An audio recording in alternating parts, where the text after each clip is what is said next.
Some stories are easier to forget because they hurt too much, but some deserve to be told. This one is about a young man broken by life, but never by his own heart. His name was Malik, 19 years old. Brilliant, funny, respected. He had that look, the kind that sees further than most. He dreamed of becoming an engineer, building bridges where others only saw walls. But behind that smile, cracks were already forming. An absent family, a father gone too soon, a mother worn down by life, and Malik alone with his dreams. Everything changed one November evening. A phone call, an accident, his mother hit by a car. Malik was left alone. No support, no direction. He tried to keep going. Classes, projects, exams. But the shadow was there, heavier each morning, colder each night. Then came the letter, a scholarship denied, his last hope to continue his studies. Malik broke down. He disappeared for 3 days. No one knew where he was. When he returned, he wasn't the same. He stopped speaking. He stopped smiling. He wrote pages and pages, words full of pain, but also clarity. He wrote, "I'm not angry. I'm tired. Tired of fighting invisible walls." His friends tried to help. But how do you reach someone drowning in an ocean you can't see?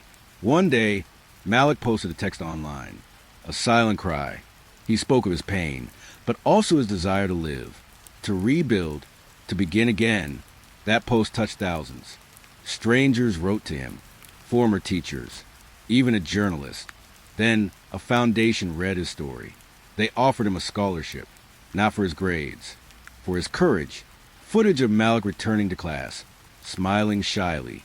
Malik went back to university. He started talking again, laughing, dreaming. He created a support group for struggling students. He gave talks. He told his story again and again, so no one would feel as alone as he did. Today, Malik is an engineer.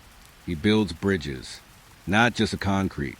Bridges between hearts, between pain and hope. Some wounds never fully heal.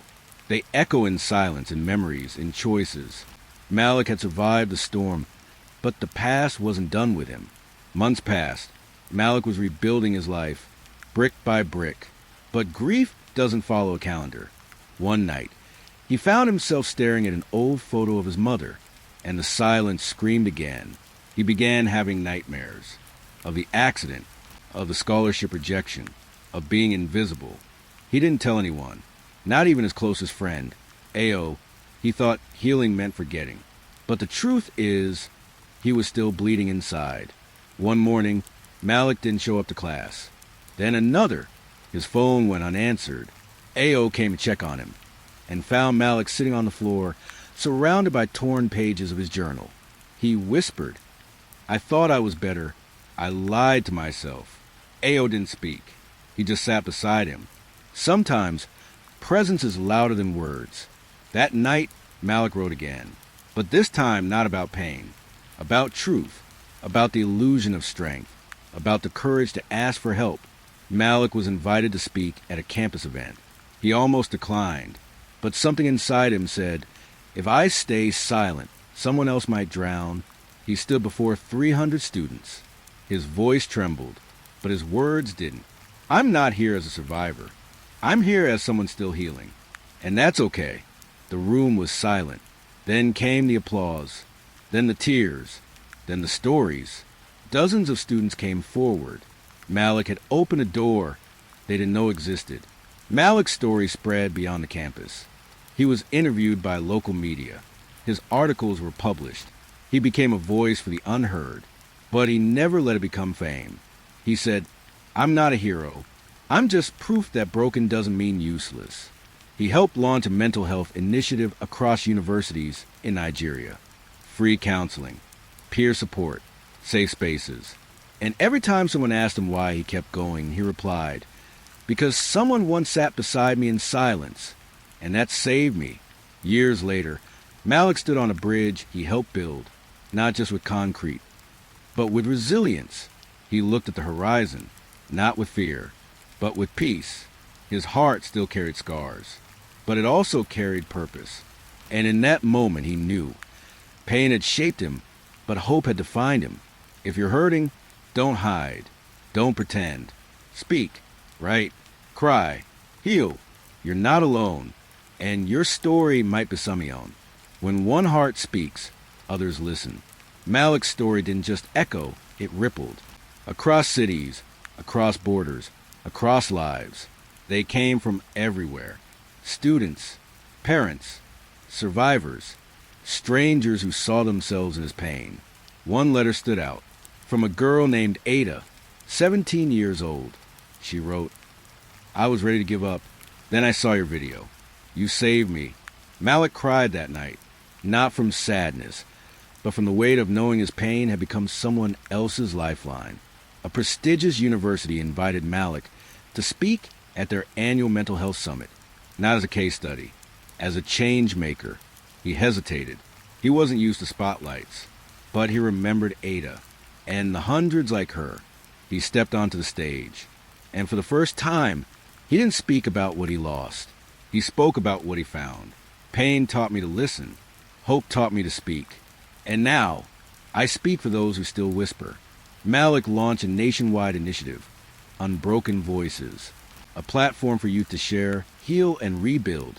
He partnered with psychologists, educators, artists. He created safe spaces in schools. He trained peer listeners.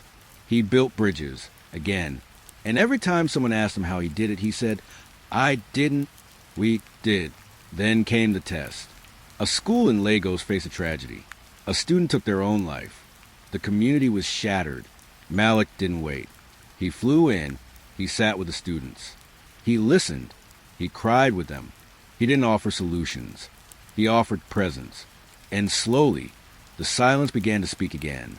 The school adopted Unbroken Voices. And the student's story became a catalyst for change. Tears passed. Malik became a mentor, a teacher, a guide. He never forgot where he came from. The pain, the silence, the fight. And every year, he told his story to a new class. Not for applause, but for connection.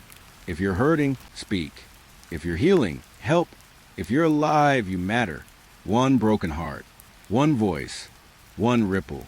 Malik didn't change the world. He changed lives. And that changed the world.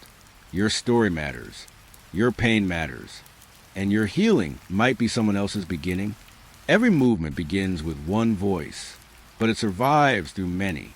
Malik had built something bigger than himself. Now, it was time to let others carry the flame. Zara was bold, fierce, unapologetically honest. She had survived abuse, stigma, and silence, and she wasn't afraid to speak. Malik saw something in her. Not just pain, but power, the kind that could shake walls. He invited her to join Unbroken Voices. She didn't hesitate. She said, "I'm not here to be saved. I'm here to fight." Malik had always been the center, the guide, the voice. Letting go wasn't easy. He worried. Would they protect the message? Would they honor the pain? Would they listen as deeply as he had? A.O., his longtime friend, said, "You didn't build a monument. You built a movement. Movements evolve." Malik knew he had to trust, even if it meant stepping back. Zara spoke out against a powerful institution. She named names. She demanded justice. The backlash was swift. Malik was advised to distance himself. Sponsors threatened to pull out, but he didn't flinch. He stood beside her, publicly, quietly, unshakably. He said, "If we silence truth for comfort, we betray everything we've built." Zara's courage sparked a wave. Students across the country joined her cause. Unbroken Voices became a youth-led movement. Malik became a mentor, not a leader. He taught, listened, guided, but never controlled. He watched as the next generation redefined the mission, more inclusive, more radical, more fearless. And he realized this was a dream, not to be remembered, but to continue. Malik announced he was stepping down, not retiring, just stepping aside. He gave one last speech. Not about pain, not about hope, about legacy. "I was once a broken heart. You gave me rhythm. You gave me purpose. Now, you are the heartbeat. Keep it strong. The room stood in silence. Then applause. Then hugs. Then a new beginning. Movements don't die. They evolve. Malik's story became a seed, and from it grew a forest of voices. He didn't need statues. He didn't need fame. He had something greater. Impact. And somewhere in a quiet room, another broken heart was beginning to heal, because someone somewhere had dared to speak.